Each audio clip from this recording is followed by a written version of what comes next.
नमस्कार, आप देख रहे हैं देवभूमि। मैं हूं आपके साथ कीर्ति बिंदल। प्रधानमंत्री नरेंद्र मोदी की मां हीराबेन का निधन हो गया है। सीएम पुष्कर सिंह धामी ने इस पर दुख जताया है। सीएम धामी ने ट्वीट कर श्रद्धांजलि दी है।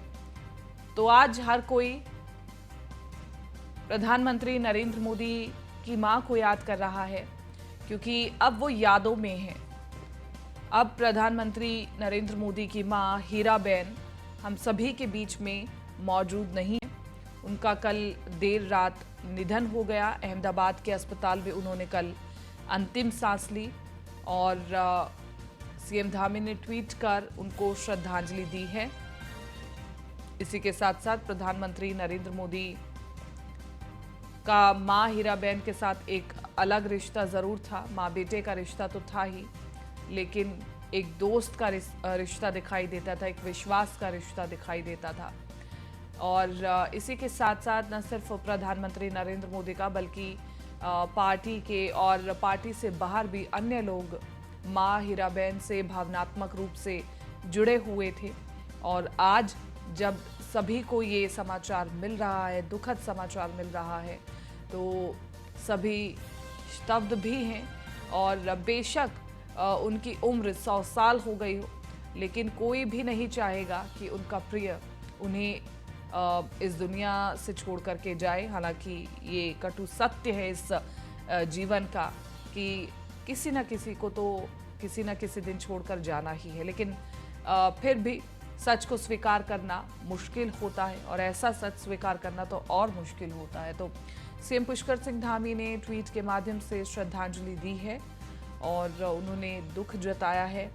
और आज प्रधानमंत्री नरेंद्र मोदी के लिए भी हिम्मत देने वाला दिन है, क्योंकि चाहे वो प्रधानमंत्री के ओहदे पर हों, देश के सबसे मजबूत नेता हों, लेकिन जब बात आती है माँ और बेटे की, तो वहाँ पर भावनात्मक रूप से इमोशंस आते हैं। और इसी के साथ साथ कमज़ोर व्यक्ति अपने आप को महसूस करता है। हम आपको ट्वीट दिखा देते हैं। और ट्वीट में मुख्यमंत्री पुष्कर धामी ने लिखा है कि माननीय प्रधानमंत्री नरेंद्र मोदी जी की माता श्री हीराबेन का निधन का अत्यंत दुखद समाचार प्राप्त हुआ। बाबा के आधार से प्रधानमंत्री जी व समस्त परिवारजनों को ये असीम कष्ट सहने की शक्ति व दिव्यात्मा को श्री चरणों में स्थान प्रदान करने की मैं कामना करता हूँ। ये मुख्यमंत्री पुष्कर धामी ने ट्वीट किया, कहा कि ओम शांति।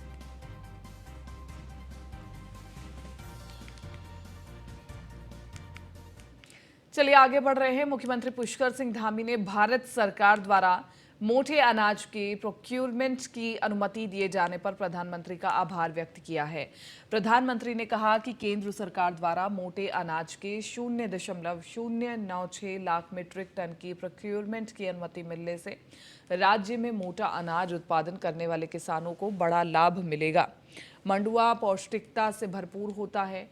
किसानों से खरीदकर मिड डे मील और सार्वजनिक वितरण प्रणाली के माध्यम से बच्चों और लोगों को उपलब्ध कराया जा सकेगा।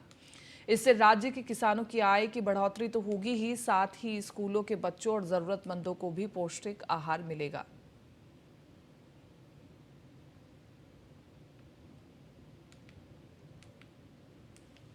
हम लोगों ने भारत सरकार को एक अनुरोध किया था कि उत्तराखंड राज्य का जो हमारा मोटा अनाज है मड़वा, उसको जो है भारत सरकार की योजना में उसमें उसको सम्मिलित किया जाए। तो उन्होंने अपनी सहमति प्रदान की है, और इसकी सहमति होने से जहां हमारे बच्चों को ये मोटा अनाज मिल पाएगा, मड़वा जो कि पौष्टिक भी है हर प्रकार से, वहीं उसके उत्पादकों को एक बड़ी मार्केट मिलेगी। उनको आगे अपना जो प्रोडक्शन है उसमें करने में भी सहायता मिलेगी।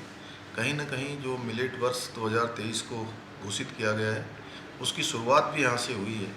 मैं प्रधानमंत्री जी का और भारत सरकार का बहुत धन्यवाद करता हूँ कि और हमारे यहाँ के उत्पाद जो कि मड़वा हमारा पारंपरिक एक खेती के रूप में जाना जाता है, उसको अब भारत सरकार ने भी रिकॉग्नाइज किया है। भारत सरकार ने हमको जो है उसको बांटने की अनुमति प्रदान की है। मड़वा उत्पादकों के लिए भी बहुत बड़ी बात है, और उत्तराखंड राज्य के लिए भी हम लोगों न्यूज वन इंडिया की खबर पर मोहर लग गई है। यूके ट्रिपल एससी ने दिया युवाओं को नए साल का गिफ्ट। सहायक अध्यापक शिक्षक भर्ती का रास्ता साफ हो चुका है। उत्तराखंड अधीनस्थ सेवा चयन आयोग ने नोटिफिकेशन जारी कर दिया है। 9 जनवरी 2023 से दोबारा शुरू होगा और इसी के साथ साथ 9 जनवरी 2023 से दोबारा शुरू होगा अभिलेख सत्यापन और 30 दिसंबर को यूके ट्रिपल एससी की होगी प्रेस कॉन्फ्रेंस। तो प्रेस कॉन्फ्रेंस में विस्तृत जानकारी होगी। न्यूज वन इंडिया ने सबसे पहले किया था भर्ती को क्लीन चिट मिलने का खुलासा और लगातार हमारी नजर इस बड़ी खबर पर बनी रही। हमने इस खबर की एक एक अपडेट आप सभी के बीच में पहुंचाई और 21 दिसंबर 2022 को विशेष संवाददाता सुदीप जैन ने इसका बड़ा खुलासा किया था, क्योंकि सुदीप जैन लगातार इस खबर पर बारीकी से नजर रखे हुए थे। जो भी तमाम इनपुट आ रहे थे, जो वैलिड इनपुट थे, वो ही न्यूज वन इंडिया तक पहुंचाए गए। न्यूज वन इंडिया के माध्यम से हमने आपको पूरी खबर बताई, एक एक तथ्यों के साथ खबर बताई और इस पर विस्तार से हमने कई बार चर्चा भी की। लेकिन अब न्यूज वन इंडिया की खबर को बड़ा असर हुआ है और न्यूज वन इंडिया की खबर पर मोहर लगी है। तो आपको बताएं कि 9 जनवरी 2023 से दोबारा शुरू होगा अभिलेख सत्यापन। 30 दिसंबर यूके ट्रिपल एससी की प्रेस कॉन्फ्रेंस होगी। इस प्रेस कॉन्फ्रेंस में आपको विस्तृत जानकारी मिलेगी और ये प्रेस कॉन्फ्रेंस भी हम आपको दिखाने की कोशिश करेंगे। तो न्यूज वन इंडिया ने सबसे पहले इस भर्ती को क्लीन चिट मिलने का खुलासा किया था।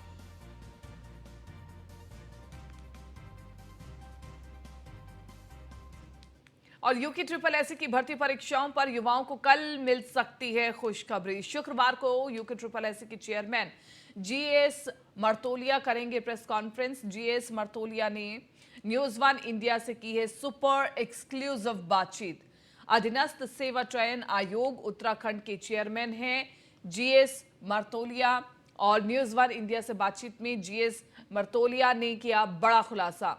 डबल लॉक में जाम होने के बाद भी एक छात्र की ओएमआर सीट बाहर आ गई। एक छात्र की ओएमआर सीट में छेड़छाड़ करके नंबर बढ़ाए गए। मर्तोलिया ने ट्रेजरी में तैनात अफसरों पर कठोर कार्रवाई की मांग शासन से की है। भविष्य में इस प्रकार की गड़बड़ी नहीं हो, इसके लिए शासन को पत्र लिखा है। न्यूज वन इंडिया से सुपर एक्सक्लूसिव बात की जीएस मर्तोलिया ने। उन्होंने बताया कि अभी तक इस पूरे प्रकरण में क्या कुछ हुआ है, कैसे एक छात्र की ओएमआर शीट बाहर आ गई, नंबर देने में गड़बड़ी की गई और फिर इसको तथ्य को पकड़ा गया और शासन को पत्र लिखा गया कि उचित कार्रवाई हो, अन्यथा भविष्य में ये जो धांधलेबाजी है वो आम हो जाएगी। तो न्यूज वन इंडिया से बातचीत में जीएस मर्तोलिया ने बड़ा खुलासा किया। डबल लॉक जाम में होने के बाद भी एक छात्र की ओएमआर सीट बाहर आ गई।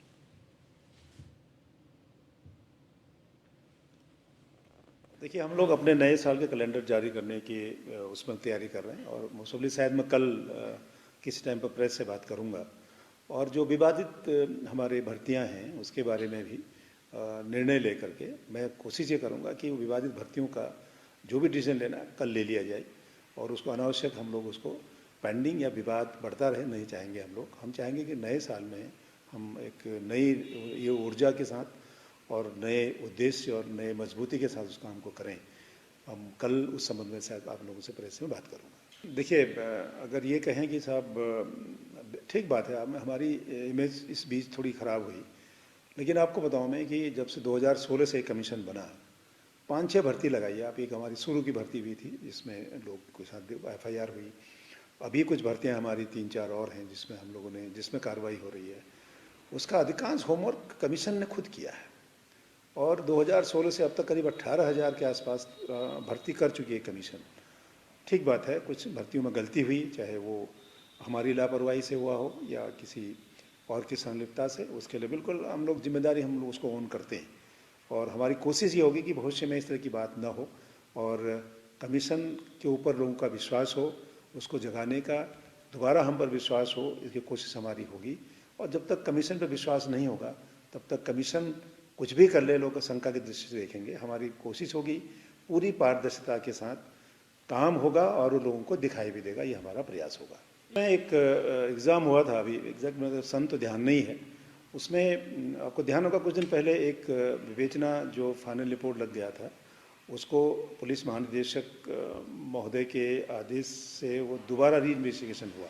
देहरादून का एक केस था, उसमें डबल लॉक में OMR सीट से छेड़छाड़ की गई थी और उसमें एक वहीं लड़की जो काम करती थी डेली वेजेस पे, वो उसका OMR पर छेड़छाड़ी थी, उसको काफ़ी अच्छे नंबर थे।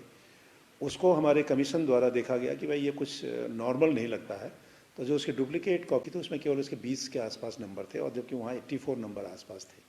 उसमें FIR हुई और उसमें डबल लॉक से OMR से छेड़छाड़ हुई, तो ट्रेजरी को भी पूछा जाना चाहिए कि भाई ये ट्रेजरी में डबल लॉक की छेड़छाड़ क्यों हुई। जब हमारे संज्ञान में आया, IO ने हमको रिपोर्ट भेजी, तो मैंने उस पूरा प्रकरण अपर मुख्य सचिव वित्त श्री आनंद वर्धन जी को भेज दिया है।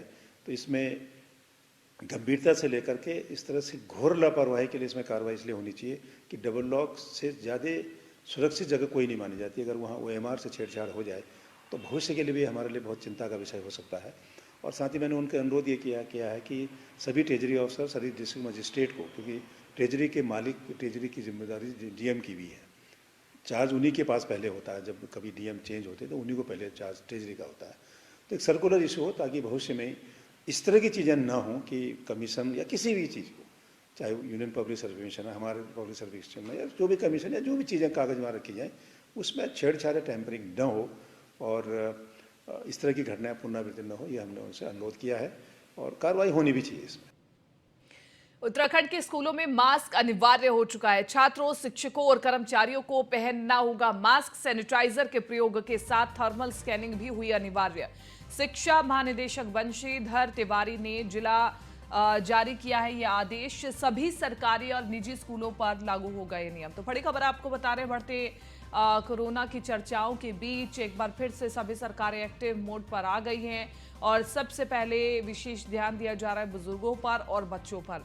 तो बच्चों के लिए स्कूलों में और कर्मचारियों को लिए भी मास्क पहनना अनिवार्य कर दिया गया है। शिक्षकों के लिए भी मास्क पहनना अनिवार्य कर दिया गया है।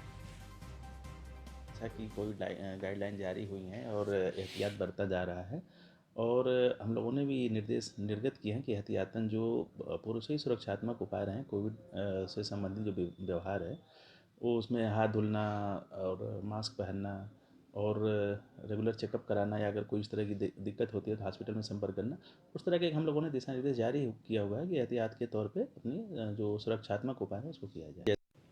उत्तराखंड में गुरुवार से राज्य स्तरीय खेल महाकुंभ का आगाज हो गया। युवा कल्याण एवं प्रांतीय रक्षक दल विभाग की ओर से देहरादून के महाराणा प्रताप स्पोर्ट्स कॉलेज में सीएम पुष्कर सिंह धामी और खेल मंत्री रेखा आर्य ने महाकुंभ का शुभारंभ किया। इसके बाद खिलाड़ियों ने शानदार मार्च पास्ट किया। खेल मंत्री ने कहा कि इस महाकुंभ का उद्देश्य 38वें राष्ट्रीय खेलों के साथ ही अंतर्राष्ट्रीय स्तर के प्रदेश के खिलाड़ियों को तैयार करना है। इस दौरान खेल विभाग द्वारा अंतर्राष्ट्रीय प्रतियोगिताओं में पदक विजेता एवं प्रतिभाग करने वाले खिलाड़ियों एवं प्रशिक्षकों को नगद पुरस्कार देकर सम्मानित भी किया गया। मुख्यमंत्री पुष्कर सिंह धामी ने डेफ ओलंपिक के गोल्ड मेडलिस्ट अभिनव देशवाल को 2 करोड़ की धनराशि दी।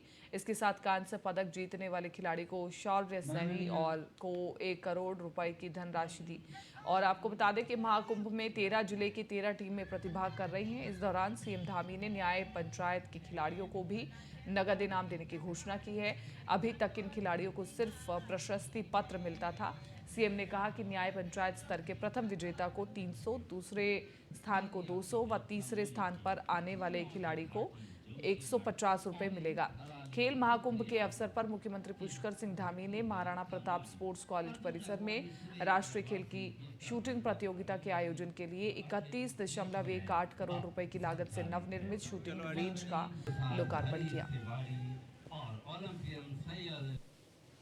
प्रदेश के बहुत ही मैं कहूँ कि न्याय पंचायत ग्राम सभा स्तर से जो खिलाड़ी विभिन्न प्रतियोगिताओं में उनको पास करते हुए या उनको जीतते हुए यहाँ तक पहुँचे हैं और यहाँ पर जो खेल महाकुंभ हो रहा है इसके बाद ये सभी लोग राष्ट्रीय जो हमारे खेल हैं उन सभी में प्रतिभाग करेंगे। हम प्रतिबद्ध हैं और संकल्पबद्ध हैं कि हमारे उत्तराखंड के अंदर जितने भी हमारे बच्चे हैं, बेटे हैं, बेटियां हैं, उन सब के अंदर अपार क्षमता है। उनके आगे बढ़ने की बहुत संभावनाएं हैं। उस क्षेत्र में हमारी सरकार पूरी तरह से प्रतिबद्धता के साथ काम कर रही है। इस राज्य स्तरीय खेल महाकुंभ में ऐसे बच्चों का प्रतिभाग है जो न्याय पंचायत स्तर से फतह करते करते ब्लॉक स्तर पर पहुंचे और ब्लॉक स्तर से फतह करते हुए जिले स्तर पर पहुंचे और जिले स्तर से फतह करते हुए आज राज्य स्तर पर पहुंचे हुए हैं।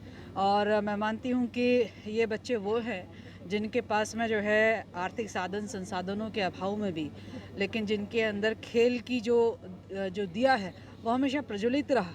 तो ऐसे बच्चे इसमें सेलेक्ट होकर यहाँ पहुँचने का काम हुआ है। और मैं राइफल शूटिंग हूँ और मैं उत्तराखंड रुड़की से हूँ। ये डेफ ओलंपिक्स 2022 में हुआ था और मुझे ब्रॉन्ज मेडल मिला है। और मैं धन्यवाद करना चाहूँगा कि मुझे 1 करोड़ की धनराशि मिली है।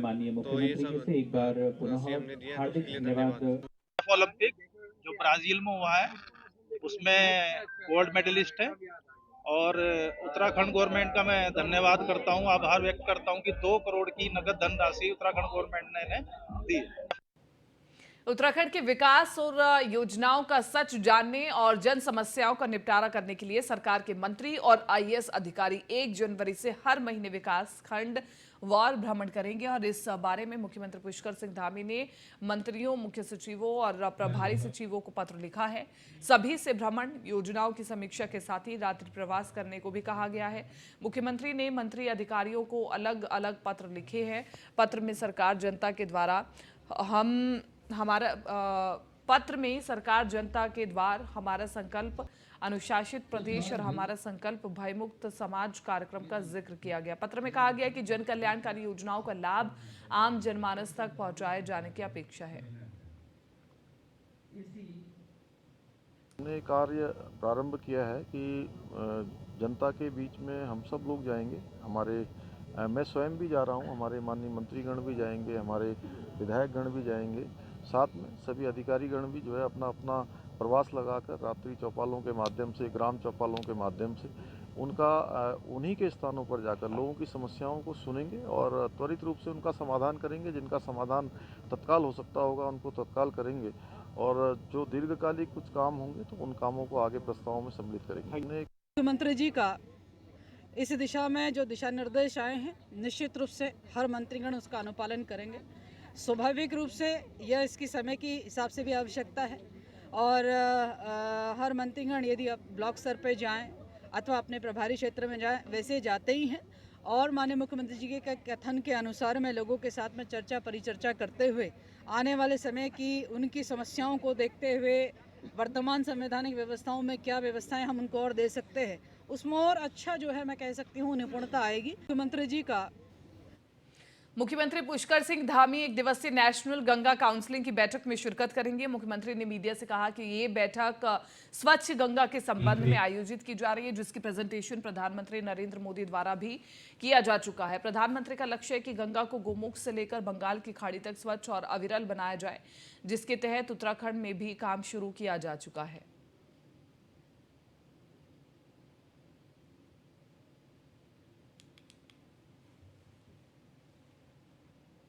तो राष्ट्रीय गंगा परिषद की बैठक में मुख्यमंत्री पुष्कर धामी भी हिस्सा लेंगे। कोलकाता में बैठक होने वाली है। नदियों और भूजलों को प्रदूषित होने से बचाने के लिए ये अभियान की शुरुआत की गई है। गंगा के उद्गम स्थल से लेकर उत्तराखंड राज्य के अंतिम छोर तक, जहां पर हमारा हरिद्वार जनपद का अंतिम उत्तराखंड का कोना पड़ता है, वहां तक गंगा जी स्वच्छ जाए, निर्मल जाए। तो इस पर जितने भी हमारे काफ़ी सारे एसटीपी प्लांट यहाँ पर लगाए गए हैं। 132 जो नाले थे, जो लगातार गंदे नाले गंगा जी पर गिरते थे, उनको टेप किया गया है और ऋषिकेश तक ए श्रेणी का पानी, जिसको पीने योग्य पूरी तरह से पीने योग्य है। प्रयास है कि पूरे गोमुख से लेकर जहाँ से गंगा जी निकलती हैं और हमारे राज्य के 300 किलोमीटर के अंतिम प्रभाग तक ए श्रेणी का पानी। बीजेपी प्रदेश अध्यक्ष महेंद्र भट्ट और संगठन महामंत्री अजय कुमार ने बीजेपी महिला मोर्चा की नवनियुक्त करीब 20 महिला कार्यकर्ताओं के साथ परिचय बैठक की है, जिसमें प्रदेश की बीजेपी महिला मोर्चा के अध्यक्ष आशा नौटियाल समेत कई महिला कार्यकर्ता मौजूद रही। इस बैठक में बीजेपी प्रदेश अध्यक्ष महेंद्र भट्ट और संगठन महामंत्री अजय कुमार ने महिला पदाधिकारियों को बीजेपी को बूथ स्तर तक और मजबूत करने के दिशा निर्देश भी दिए हैं। महिला मोर्चा का जो पदाधिकारियों का गठन हुआ था, महिला मोर्चा प्रदेश कार्य समिति का, वो सभी बहनें लगभग 20 के करीब यहाँ पर बहनों को बुलाया गया है और परिचय बैठक के तौर पे सभी को यहाँ पे आमंत्रित किया गया है। और बैठक में आगे की रणनीति हम बनाएंगे कि जिलों से लेके मंडल तक हम महिला मोर्चा का कैसे गठन करेंगे और आगे की रणनीति क्या होगी। हम आज की कार्यकारिणी में हम पूरा बताएंगे कि जो आगे आने वाली भी हमारी टीम है उनकी घोषणाएं होंगी और उसके बाद ही फिर माननीय अध्यक्ष जी के अंडर हम लोग देखेंगे कि क्या कार्य हमारी रणनीति रहेंगी आगे वाले इलेक्शन में। कि लेकिन इतना मैं आपको बता दूं कि इस बार आने वाले इलेक्शन में महिलाओं का पूरा हिस्सा जैसे कि हमेशा रहता है और हम ज़ोरों से रखेंगे और महिला सशक्तिकरण और महिला का एक रहेगा कि उनका कितना योगदान रहा है इस प्रदेश में भी। तो वो सब चीज़ें देखते हुए कि जैसे कि हमारी अध्यक्षा जैसे बोलेंगी वो हम लोग तय करेंगे। उत्तराखंड पुलिस की वायरलेस शाखा में ड्रोन एक्सपर्ट टीम भी शामिल होगी। राजधानी में स्थित ITDDA सेंटर तेजी से ड्रोन एक्सपर्ट तैयार कर रहा है। निदेशक ITDA अमित सिन्हा ने न्यूज मीडिया से बात करते हुए अपना पूरा प्लान साझा किया और राज्य में आपदा से लेकर मॉक ड्रिल और सर्वे के कामों में अब ड्रोन का और अधिक तेजी से इस्तेमाल हो सकेगा। देहरादून स्थित ITDA सेंटर से दूसरे राज्यों के अधिकारी व कर्मचारी भी आकर ड्रोन की ट्रेनिंग ले रहे हैं। ड्रोन रोजगार के साथ ही भविष्य में युवाओं को उनकी प्रतिभा दिखाने का एक प्लेटफॉर्म भी उपलब्ध कराएगा। आज से ITDA में प्रदेश स्तरीय ड्रोन कंपटीशन शुरू हुआ है।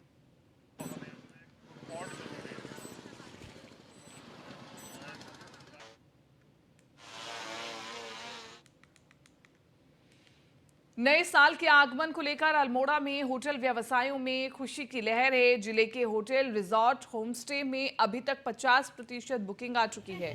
कोरोना के बाद होटल मालिकों ने इस नववर्ष को विशेष रूप से मनाया जाने वाला नववर्ष बताया है। आने वाले पर्यटकों में इस बार लोकल फॉर वोकल को लेकर कुमाऊनी व्यंजनों से पर्यटकों का स्वागत किया जा रहा है। देखिए, जनपद के लगभग सारे होटल, होम स्टे हों, चाहे रिजॉर्ट हों, चाहे नगर क्षेत्र के होटल हों, उनमें 40% लगभग बुकिंग आ चुकी है 30% के उससे। और जनपद के होटलों में पहाड़ी व्यंजनों का लाभ दिया जा रहा है और हम टूरिस्ट के स्वागत के लिए पहाड़ी व्यंजन, म्यूजिकल नाइट्स, ऐसी काफ़ी प्रकार की चीज़ें रिजॉर्ट और होटल और होम स्टे वालों ने की हुई हैं। देखिए, वर्षों की भांति इस बार भी हम जो नए वर्ष की तैयारी कर रहे हैं, जो हमारे वहाँ पर्यटक आ रहे हैं उनके लिए तैयारी की जो व्यवस्था है उसमें हम नए वर्ष में पहाड़ी व्यंजनों की व्यवस्था कर रहे हैं। साथ में बोन फायर की व्यवस्था भी है और म्यूज़िक की व्यवस्था है, जिससे कि आने वाले पर्यटकों को पूरी तरीके से मनोरंजन का मौका मिल सके। और साथ में ही पूरा सजावट का कार्यक्रम किया गया है, जिससे कि बाहर से आने वाले पर्यटकों को। फिलहाल इस बुलेटिन में मेरे साथ इतना ही। आप बने रहिए न्यूज़ 1 इंडिया के साथ।